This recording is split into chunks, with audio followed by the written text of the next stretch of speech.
നോക്കിയിട്ടില്ല. അപ്പോൾ ഇവരുടെ ഓഡിറ്റർ ഇതെല്ലാം പരിശോധിക്കുന്നത്. അപ്പോൾ ഓഡിറ്റർ ഒരു ദിവസം ഇപ്പോൾ കൃഷ്ണകുമാറും മകൾ ദിയ കൃഷ്ണയും മാധ്യമങ്ങളെ കാണുകയാണ് തത്സമയം. അങ്ങനെ ഈ ചോദ്യം ചോദിക്കുമ്പോഴാണ് ഈ കുട്ടികൾ ആദ്യം സമ്മതിക്കുന്നില്ല. അത് കഴിഞ്ഞപ്പോൾ ഇവർ ജോലി വിട്ടുപോകുന്നു. അത് കഴിഞ്ഞ് രാത്രി ഇവർ വിളിച്ച് ഇവരെ ഇങ്ങനെ പറഞ്ഞുകൊണ്ടിരിക്കും, ഞങ്ങൾ പൈസ എടുത്തിട്ടില്ല അങ്ങനെയാണ്. അപ്പോൾ ഇവിടെ ഒരു സ്റ്റോറി ഇട്ടു ഈ ഇൻസ്റ്റാഗ്രാമിനകത്ത്, എന്റെ ഓഫീസിൽ നിന്ന് ഇങ്ങനെ പൈസ തട്ടിപ്പ് നടത്തതായിട്ട് അറിയാൻ കഴിഞ്ഞു. ഏതെങ്കിലും കസ്റ്റമേഴ്സ് എന്നെ ഇൻസ്റ്റയിൽ ഫോളോ ചെയ്യുന്ന ആരെങ്കിലും ഇത് ഇങ്ങനെ നിങ്ങളുടെ ശ്രദ്ധയിൽപ്പെട്ടിനെ അറിയിക്കണമെന്ന്. അപ്പൊ ഇവിടെ വിചാരിച്ചു അധികം പേരൊന്നും അയക്കില്ലായിരിക്കും, കാരണം അങ്ങനെ നടന്നിട്ടില്ലെന്ന് വിചാരിച്ചു. അപ്പോഴാണ് ആയിരക്കണക്കിന് അല്ലെങ്കിൽ നൂറുകണക്കിന് ഇങ്ങനെ മെസ്സേജ് ഇടും, ഞാൻ ഇത്രാം തീയതി വാങ്ങിച്ചിട്ട് സ്ക്രീൻഷോട്ട് ഉൾപ്പെടെ വന്നുകൊണ്ടിരിക്കുക. ഇത് കഴിഞ്ഞപ്പോൾ ഇവർക്ക് ഇതിന് അപകടം പിടിയിട്ട് ഇവര് ഈ 3 കുട്ടികളും അതിൽ 2 പേര് കല്യാണം കഴിച്ചവരാ, അവരുടെ ഭർത്താക്കന്മാരുൾപ്പെടെ ഇവരുടെ ഫ്ളാറ്റിൽ വന്നിട്ട് ഞങ്ങൾ സെറ്റിൽമെന്റ് ഉണ്ടാക്കാന്ന് പറഞ്ഞ് വരുന്നു. അപ്പൊ അവിടെ വന്നപ്പോൾ ചെറിയൊരു സംഖ്യയുമായിട്ടാണ് വന്നത്. അപ്പൊ ഇവരിന്ന് സംസാരിച്ചു തുടങ്ങിയപ്പോൾ അവർ സമ്മതിച്ചിട്ട് പറഞ്ഞു, ദയവ് ഇതിന് റിപ്പോർട്ട് ചെയ്യരുത്, ഞങ്ങളുടെ കുടുംബത്തിന്റെ മാനം പോകും.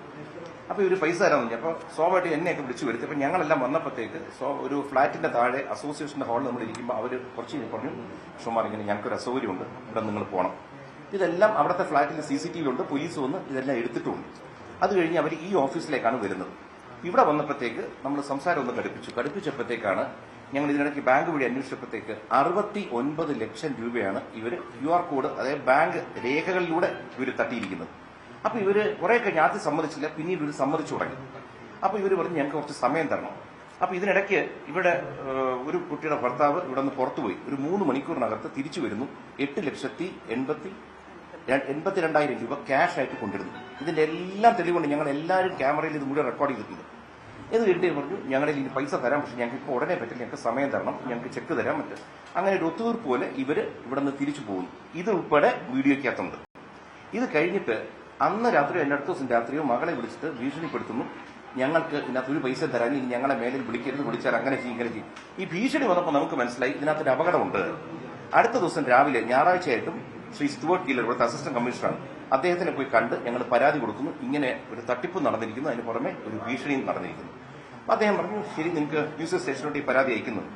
ഞങ്ങൾ ഈ പരാതി കൊടുത്തതിന് അടുത്ത ദിവസം ഇവര് ഈ തട്ടിപ്പ് നടത്തിയ കുട്ടികൾ അവരവിടെ വന്നൊരു പരാതി കൊടുക്കുന്നു, ഞങ്ങൾ അവരെ എവിടെന്നോ ഒരു അജ്ഞാത സംഘത്തിലേക്ക് തട്ടിക്കൊണ്ടുപോയി അവരെ കെട്ടിയിട്ട് ഇടിച്ച് അവരിൽ നിന്ന് പൈസ എടുത്തിരിക്കുന്നു.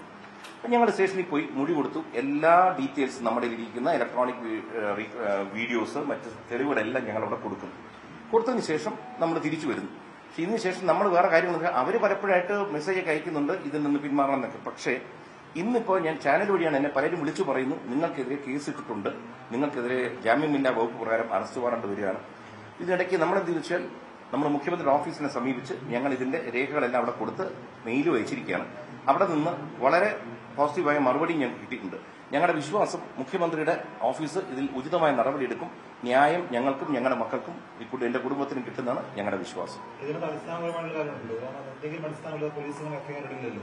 സ്ത്രീത്വത്തെ അപമാനിക്കൽ, ഇതുപോലെ തട്ടിക്കൊണ്ടുപോകൽ അടക്കമുള്ള കാര്യങ്ങൾ ചേർത്താണ് ഈ 3 പരാതിയിൽ താങ്കൾക്കെതിരെ പോലീസ് കേസെടുത്തിരുന്നത്. അങ്ങനെ എന്തെങ്കിലും അടിസ്ഥാനങ്ങളിൽ പോലീസ് കേസെടുക്കുക, അങ്ങനെ എന്തെങ്കിലും സംഭവിക്കുന്നുണ്ടോ? ഇവരെ തട്ടിക്കൊണ്ടുപോവുകയോ ഇവരെ ഭീഷണിപ്പെടുത്തുകയോ ഇവരോട് പണം കൈപ്പറ്റുകയോ അങ്ങനെ എന്തെങ്കിലും നിങ്ങൾ ഭീഷണിപ്പെടുത്തി ചോദിച്ചിട്ടുണ്ടോ?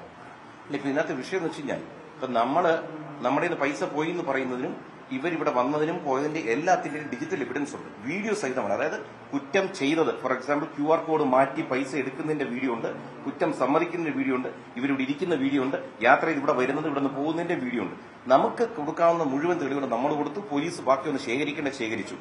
അവരുടെ ഭാഗത്തുനിന്ന് ഇതുവരെയും ഒരു തെളിവും അവിടെ കൊടുത്തതായിട്ടും കാണുന്നില്ല. അവരെ കിഡ്നാപ്പ് ചെയ്ത് കൊണ്ടുപോയതോ കെട്ടിയിട്ടതോ അടിച്ചതോ ഇടിച്ചതോ അല്ലെങ്കിൽ ഒരു ചീത്ത വാക്ക് പറയുന്നതോ എന്തെങ്കിലും ഒരു വീഡിയോ അവരെ ഷൂട്ട് ചെയ്തിട്ടുണ്ടല്ലോ. അപ്പൊ ഞാൻ ചോദിക്കുന്നത്, നമുക്കിതിരെ കേസെടുക്കുന്നത് അതൊക്കെ പോലീസിന്റെ ഭാഗത്തെ ന്യായമായ കാര്യമാണ്, അവരെടുക്കാം, അവർക്ക് എന്തുകൊണ്ട് ചെയ്യാം. പക്ഷേ ഒരു കൗണ്ടർ കേസും കൂടിയാണ്, അതുകൂടെ നിങ്ങൾ ഓർക്കണം. നമ്മൾ പരാതി കൊടുത്തതിന് ശേഷം കൊടുക്കുന്ന ഒരു കൗണ്ടർ കേസാണ്.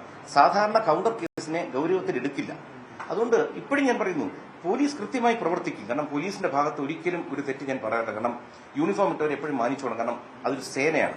പക്ഷെ ഈ പോലീസിനകത്താണ് ഇപ്പൊ ഞാൻ സിനിമയിലും രാഷ്ട്രീയത്തിലും പ്രവർത്തിക്കുന്നതാണ്. സിനിമയിലും രാഷ്ട്രീയത്തിലും മോശക്കാർ കാണും എന്ന് വെച്ചാൽ രാഷ്ട്രീയക്കാർ സിനിമക്കാർ മൊത്തം മോശക്കാരാവും ഇല്ല. ഇതേപോലെ പോലീസ് സേന 99% നല്ലവരാണ്. പിന്നെ ചില പുഴുക്കുത്തുകളുണ്ടാവും. ഇതിലേതോ ഒരാളുടെ ഒരു കുബുദ്ധി ഇതിന്റെ പിന്നിൽ വർക്ക് ചെയ്യുന്നത്, ആരോ ഈ കുട്ടികളുടെ പുറകിലുണ്ട്. കാരണം ഈ കുട്ടികൾക്ക് ഇതിനുള്ള കപ്പാസിറ്റിയുള്ള കുട്ടികളല്ല. മാത്രവുമല്ല ഇവളുടെ ഏത് ചടങ്ങുകൾ നിങ്ങൾ നോക്കിയാലും മതി. ഇപ്പൊ കല്യാണം കഴിഞ്ഞ് ഇവിടെ ഈ ഇൻസ്റ്റയിൽ ഒരു ഇൻഫ്ലുവൻസർ ആയതുകൊണ്ട് എല്ലാ ഫോട്ടോസും വീഡിയോസും വരും. ആ ഫോട്ടോയിൽ മുഴുവൻ ഈ കുട്ടികളാണ് കൂടെ നിൽക്കുന്നത്. ഞാൻ പലപ്പോഴും പറഞ്ഞു എങ്ങനെയല്ല പോകേണ്ടത്, ഇങ്ങനെയല്ല ശ്രദ്ധിക്കണം, മറ്റൊന്നും ഇല്ല, നമ്മുടെ അനിയത്തിമാരെ പോലെ എന്റെ പിള്ളേരാണ് എന്നാ ഇവള് പറഞ്ഞുകൊണ്ടിരുന്നത്. ഒരിക്കൽ പോലും ഇവരെ സംശയിച്ചില്ല ഈ പൈസ പറഞ്ഞിട്ട് പോയി. അല്ല, കൗണ്ടർ കേസിനെ പോലീസ് ഇത്ര ഗൗരവത്തിലെടുക്കണമെന്ന് തന്നെ പറഞ്ഞു. പക്ഷേ ഈ കേസിനകത്ത് അങ്ങനെയല്ലല്ലോ വന്നിരിക്കുന്നത്. കൗണ്ടർ കേസിനകത്ത് എഫ്ഐആർ ഇട്ടിട്ടുണ്ട്. എഫ്ഐആറിനകത്ത് പറഞ്ഞിരിക്കുന്ന വകുപ്പുകളും ഗുരുതരമാണ്. അപ്പോൾ അതിനെ നമ്മൾ ഗൗരവത്തിൽ കാണണ്ടേ? അല്ലെ, നമ്മൾ ഗൗരവത്തിൽ കണ്ടതുകൊണ്ടാണ് മുഖ്യമന്ത്രിയുടെ, അതായത് ആഭ്യന്തരം കൂടി വഹിക്കുന്ന മുഖ്യമന്ത്രിയുടെ ഓഫീസിൽ നമ്മൾ സമീപിച്ചതും പരാതി കൊടുത്തതിന്റെ കാര്യം അതാണ്. നമുക്ക് അതിനപ്പുറം ചെയ്യാൻ പറ്റില്ല. കാരണം സ്വാഭാവികമായിട്ടും ജാമ്യമില്ല വാറണ്ട് ഇടുന്നത് എപ്പോഴാണ്? അവധി ദിവസങ്ങൾ നോക്കിയിടും.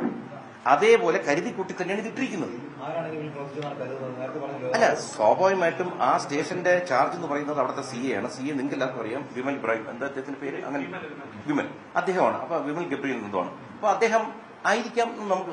നമുക്ക് നേരിട്ട് കാണുന്നില്ലല്ലോ. ഞാൻ പോയ ദിവസവും ഒട്ടും സുഖകരമല്ലാത്ത ഭാഷയും ശരീരഭാഷയുമാണ് പുള്ളി സ്വീകരിച്ചത്. കാരണം സ്വാഭാവികമായിട്ടും നമ്മൾ ഒരു സാംസ്കാരിക രംഗത്തും അല്ലെങ്കിൽ പൊളിറ്റിക്സിലും ഉള്ള ഒരു വ്യക്തി പോകുമ്പോഴത്തേക്ക് നമുക്കറിയാം ഏത് രീതിയിൽ എല്ലാവരും പെരുമാറും. പക്ഷെ അന്ന് തന്നെ ഒരു വൈരാഗ്യ ബുദ്ധിയോടുകൂടി സംസാരിക്കുകയൊക്കെ കാണുന്നുണ്ട്. അപ്പോഴും നമുക്കൊരു പരാതിക്ക് പോയില്ല. അവിടെ ഇരുന്നു 2-3 മണിക്കൂർ എടുത്ത് മൊഴിയെടുക്കാൻ എല്ലാം കൊടുത്തിട്ട് ഞാൻ വന്നിരിക്കുന്നു. ഇപ്പൊ പോലും എനിക്കൊരു മെസ്സേജ് കിട്ടിയിട്ടില്ല, എനിക്കെതിരെ ഇങ്ങനെ കേസ് ഇട്ടതായിട്ടോ ഒന്നും ഇതുവരെ എനിക്ക് കിട്ടിയിട്ടില്ല. ഞാൻ പത്രമാധ്യമങ്ങൾ സുഹൃത്തുക്കൾ വഴിയാണ് ഞാൻ അറിയാൻ കഴിഞ്ഞിരിക്കുന്നത്. സി എ ആണ്.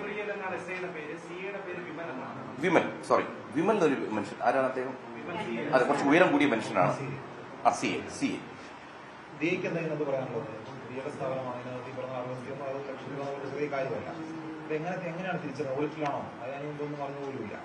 ഇല്ല, ഞാൻ അറിയുന്നില്ലായിരുന്നു. കാരണം ഞാൻ പറഞ്ഞ പോലെ ഹോസ്പിറ്റലൈസ്ഡ് ആയിരുന്നു പല ദിവസങ്ങളും. അപ്പൊ എനിക്കവിടെ ഓഫീസിൽ പോകാൻ പറ്റുന്നില്ല എന്നുള്ളൊരു വിവരം ഞാൻ ഇവരെയാണ് വിളിച്ച് ഏറ്റവും കൂടുതൽ അറിയിച്ചുകൊണ്ടിരുന്നത്. എനിക്ക് ഇന്ന് വയ്യ, ഞാൻ ഹോസ്പിറ്റലിലാണ്, നിങ്ങളെ വിശ്വസിച്ചെല്ലാം ഏൽപ്പിക്കുകയാണ്, ഇന്ന് എത്ര രൂപ വന്നു എന്നുള്ളതെല്ലാം എനിക്ക് ഈവനിങ് ആകുമ്പോൾ നിങ്ങൾ പറഞ്ഞാൽ മതി എന്ന് പറഞ്ഞാണ് ഞാൻ പോകുന്നത്. ചില ദിവസങ്ങൾ കസ്റ്റമേഴ്സ് വന്നു ഒന്നും മേടിച്ചില്ല എന്ന് പറയുന്നുണ്ടായിരുന്നു.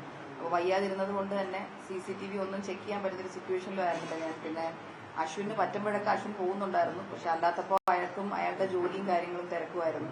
അപ്പോൾ അതിന്റെ ഇടയിലായിരുന്നു സംഭവിച്ചത്. എനിക്ക് പൈസ പോയതിനേക്കാൾ വിശ്വാസവഞ്ചനയുടെ അതിന്റെ ഒരു വേദനയാണ് കൂടുതലുള്ളത്.